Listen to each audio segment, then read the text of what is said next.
40% of my entire portfolio is allocated to Palantir.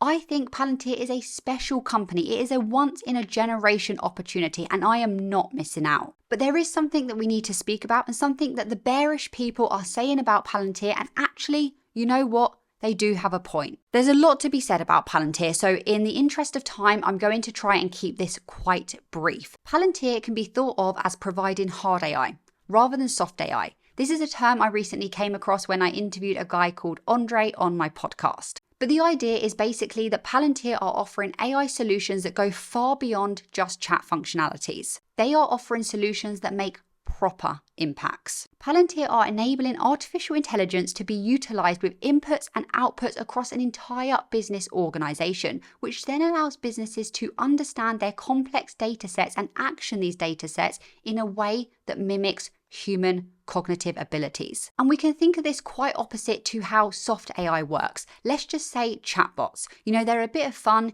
You can throw a prompt in there, you get an answer out, maybe you can ask it what the tallest building in the world is and things like that. But ultimately, even though they're a nice to have, they're not business critical at this point. Palantir is also providing agnostic technology. This means that their technology is not favoring any specific industry or application. The whole idea is that their software, their solutions are designed to be versatile and adaptable. But with all this said, we still have some bears speaking out about Palantir. We still have some general skepticism around this idea that Palantir should absolutely be growing better than they are. Revenue growth hasn't been the highest. Year over year, the latest data is showing us that the revenue growth is sitting at about 21%. Startups and high growth companies, which Palantir is, would typically expect to see between 20% or 50% or even more annually. So although revenue growth right now does seem to be a little bit slow, it doesn't seem to be hitting those massive numbers, I would argue that this is not always going to be the case. And actually, their incredibly meaningful work and their strong market position is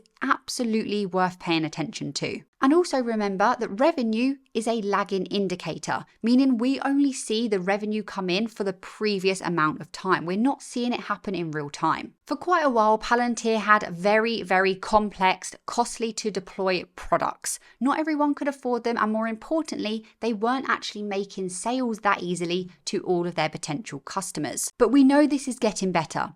We know that they are marketing better, they're selling better, they're reducing the sales cycle time, and they're deploying faster. Just look at what they've done with AIP. Look at how they've implemented the AIP bootcamp strategy, and then look at AIP Condays where they show this off.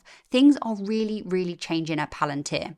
So I don't think that this slightly lower than average revenue growth that we're seeing right now is always going to be the case. I still think Palantir is one of the most incredible companies, and I am the most bullish I've ever been on this position right now. So do let me know what your thoughts are on this in the comments below. If you want to watch these episodes ad-free, get exclusive and extended content and a bunch of other perks, become an insider of the Inner Circle Vault. Link in the description.